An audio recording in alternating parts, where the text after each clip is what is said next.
There's no easy way to say this. The Geforce RTX 3070 is dead.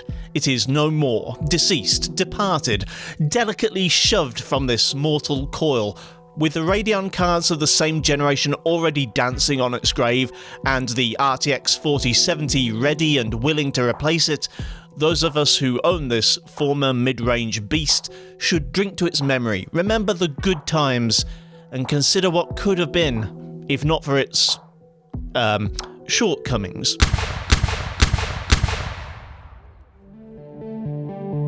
As someone who uses their channel to preach the second-hand gospel, it would have been hypocritical of me to recommend a graphics card from the much maligned Scalper Pandemic generation.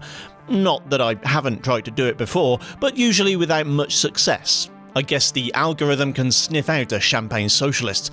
Well, now that the RTX 3070 is a previous generation product, I can finally talk openly about my personal GPU. The RTX 3070 had a troubled childhood. It released in 2020 at the beginning of the biggest component shortage in living memory, which in turn came as a result of the biggest global health crisis in living memory. Its hypothetical launch price was $499 or about £450, and as a card which promised RTX 2080 Ti levels of performance with a small drop in VRAM, it looked like being a stunning value. Of course, as we all know, that's not how it worked out. Stock was immediately snapped up as soon as it went live, there were shady backroom deals with crypto miners, and as a result, the few RTX 3070s that ever hit the market seldom sold for less than a 200% markup. I consider myself very lucky. I had the chance to pick up this open box Gigabyte OC 3070 for £650 in 2021. Yes, this was a scalped price, but only about half what one would usually expect to pay at the time. Plus, I think I finally came to the conclusion that I wasn't likely going to get the 3080 I'd been lusting after for anywhere close to the MSRP, and I should just get the next best thing. That next best thing, then, has been a staple of my channel for the last few months as I used it for my CPU reviews, usually in conjunction with DLSS upscaling to make sure the GPU wasn't the bottleneck. as if a mighty RTX 3070 that cost me all that money could ever be a bottleneck. Yeah. Well, lately the world of PC gaming is getting a little less comfortable for Ampere series GPUs. The prophesied times of 8GB being too little for running the latest games at high settings has come earlier than expected, and there are reasonable questions to be asked about this card's longevity. To try and answer them, my test platform is a mid-range setup I call the moderately priced gaming PC. As the core of this test rig is a Ryzen 5 5600X, it's not too hard for this CPU to become the limiting factor. To mitigate this somewhat, I'll be limiting my testing to 1440, only adding DLSS when absolutely necessary. The MPG PC is also equipped with 4 8GB sticks of DDR4 3600 CL16 and a B550 motherboard allowing for Gen 4 PCI Express. Kicking off with the troublemaker itself. This is my first experience with the Last of Us 1.0.2.0 patch. Jesus guys, can one of you learn how decimal places work? This hotfix claims to have resolved some issues with how VRAM is estimated, according to the settings menu. High settings is over the line at 1440 and medium is borderline. A run through this densely overgrown area at medium averages a quite pleasant 72 FPS on average, only dipping slightly below 60 at the low end. However, medium does look a touch mediocre. Increasing to high maintains a roughly 60 FPS average, with drops below 50. Both runs suffered slight spikes when loading new data, but in general the frame time graph looks pretty smooth. Enabling DLSS quality at high settings still doesn't bring the VRAM usage under control, but it does give an extra 10% on average, yet doesn't do anything for the 1%. Turning up to Ultra, things get messy. This is what you might have seen in other videos recently, where the 8GB of VRAM is completely overwhelmed. Averages in the 40s should be perfectly healthy and playable, at least in a non-competitive title, but the lack of VRAM annihilates the frame times and makes for a pretty unpleasant gameplay experience.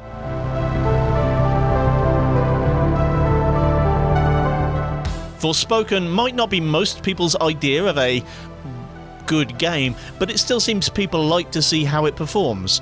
I was just glad to see it looking better than the last time I tried it on a GTX 1650. Sticking with 1440 as my resolution of choice, lifting either model or texture memory above standard would result in exceeding the recommended limits for VRAM, so my first run was at the high preset with those options left on standard. Averages were just short of 70 FPS, but lows did drop slightly below 60. Turning up to the ultra high preset without touching model or texture memory, the average drops all the way to 50 FPS. And I don't think this is down to VRAM, as the menu seems to think this is still within the 8GB limit. Enabling DLSS requires using the custom preset, so after throwing caution to the wind, setting everything to max, including texture and model memory settings, I saw almost the same FPS as high without DLSS, averaging 67.5 FPS and dropping to 53.6. Now, this is the demo version of the game, but it is running patch 1.12, which is the same as the full version. Still, there's a chance that the full game will be more likely to run out of VRAM when there's more going on, so be prepared for these settings to cause problems. Returning to my happy place for a moment, Forza Horizon 5 is a next-gen game, but one that can scale nicely onto different tiers of hardware. The last major update added the Extreme Quality preset, which enables full-time RT reflections, and the RTX 3070 is more than up to the challenge. At 1440 Extreme with DLAA enabled, the built-in benchmark saw over 96 FPS on average, making for a theoretically smooth experience. However, I then took her for a spin around the open world and a couple of races. Within seconds of hitting the road, I was given a VRAM warning, and in both the free roam and race gameplay, I came across several quite noticeable stutters. Now, I've seen 6GB cards miss textures in this game, and there was nothing quite so dramatic this time, but I'd still be inclined to use DLSS quality, or maybe tweak some settings to keep the VRAM buffer from overflowing.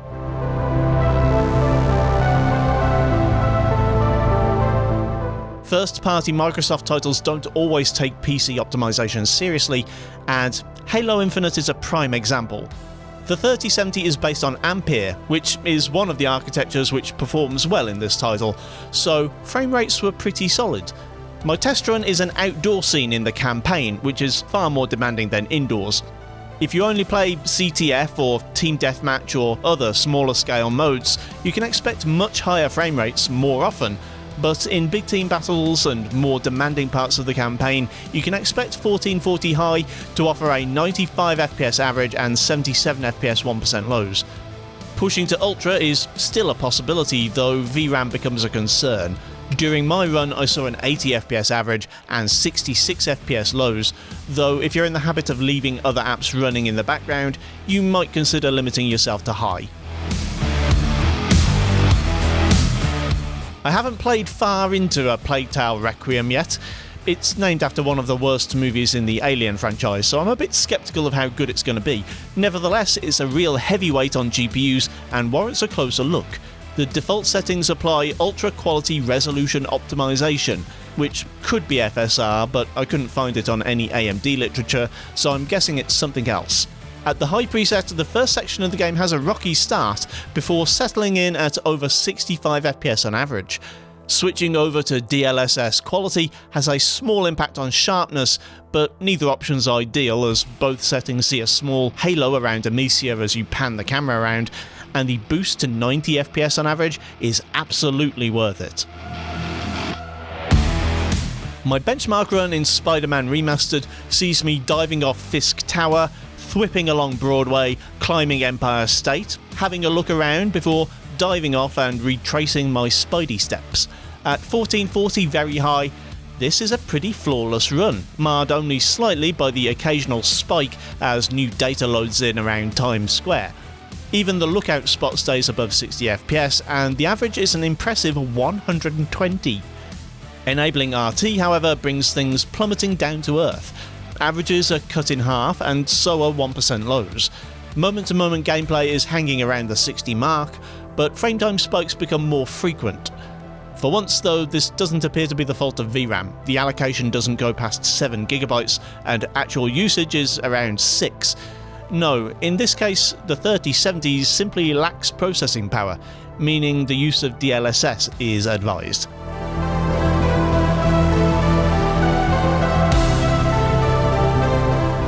Uncharted 4 is a critically acclaimed title from Sony, recently ported to PC and raved about for its visuals on release.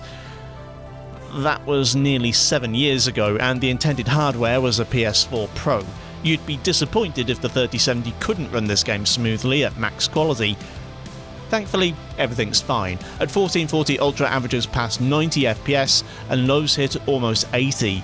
I didn't get round to testing 4K, but I suspect the 3070 might have enough horsepower, perhaps with a drop to high in case the VRAM becomes an issue. God of War's not quite as easygoing as Uncharted, despite having a similar backstory. At the absolute maximum quality, with reflections turned up above Ultra, the game's still only using about 6GB of VRAM, but the processing demands are a little more intense. Averages are around the 80 FPS mark, but 1% lows drop to just above 60. Again, I didn't test 4K, but owners of UHD displays will probably want to use DLSS.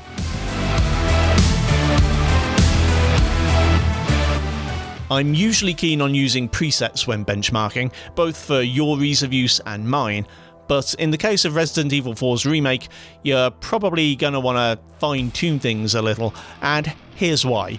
At 1440 prioritised graphics, the game speeds along at over 100 FPS. Even 1% lows are above 90. This is a single-player game, it doesn't need to be this smooth. Choosing the RT preset barely affects FPS at all, taking 5 off the average and 3 from the lows. Neither mode sees total VRAM allocation go far above 7GB, and everything runs beautifully. Not quite beautifully enough for me, however. To get that silky smooth Kennedy hair, I'd be willing to lose a few frames, so I gave the max preset a try, after dropping the texture quality a notch. At default it was asking for over 9GB of VRAM, and even afterwards the memory indicator was still in the red. In gameplay, things were pretty smooth, averaging in the mid to high 60s most of the time, with only occasional drops into the 40s. However, the game crashed right at the end of the benchmark run, so to avoid that, I'd be inclined to suggest 3070 owners start from max and tweak settings downwards until the VRAM indicator turns white. I believe Alex at Digital Foundry has done an optimised settings guide that might be worth a moment of your time. One of the key identifiers of Cyberpunk as a genre is the idea that the future can sometimes suck. You get the aesthetics of progress and advancement, but reality for the average person is a far worse experience, and those who try to live that preem lifestyle usually get burned.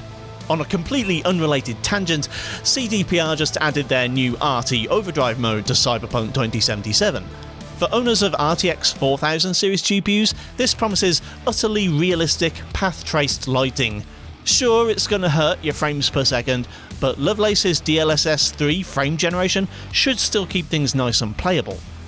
Of course, that's not the case for the 3070. At 1440, the RT Overdrive mode is a bad joke. The Afterburner readout says 6 FPS, but that's just turning my character around on the spot, that's not even gameplay.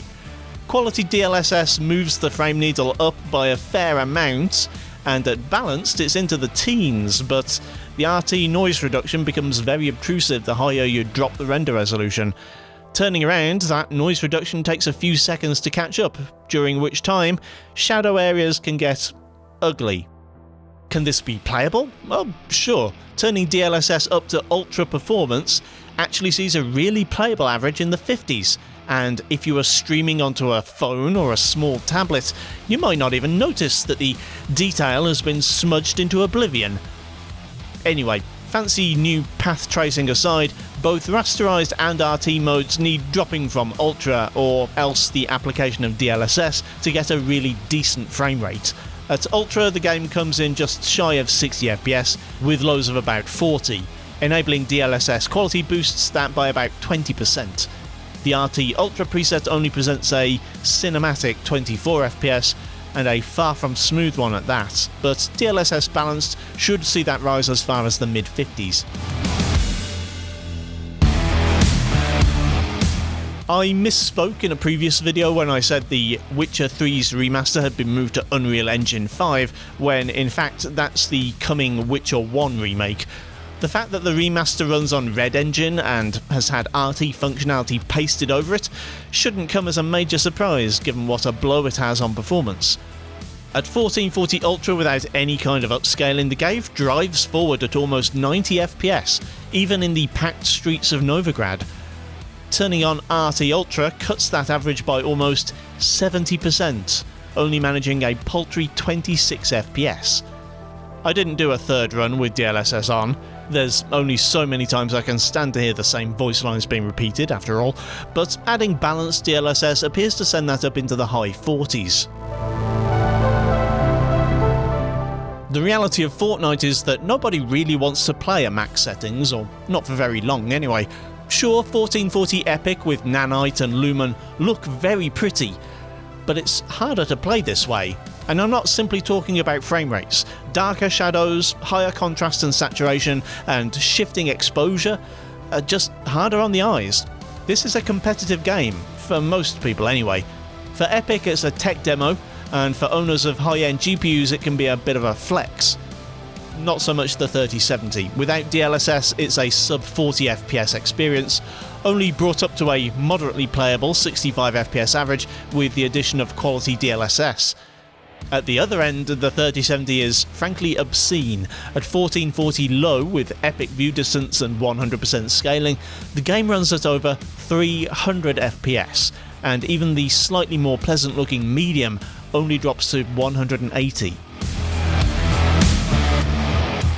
I rarely have a good time playing Warzone 2 anyway, it's just not my thing and probably never will be, but in this case that's not the fault of the hardware. The RTX 3070 can run at 2560 by 1440 using the Extreme preset, one that I didn't even know existed until I did these tests. Averages exceed 100 FPS, which I think most people will find acceptable. Those who don't can probably drop settings further, but as I'm seeing about 35 to 45% CPU utilization, you'll probably find that if you want to achieve a 240 FPS experience, you'll need something like an X3D chip or a 13th gen i5 or i7, even when dropped to lower quality. VRAM is far from being taxed at 1440 Extreme, but I think 4K users will need to make a few compromises to quality settings.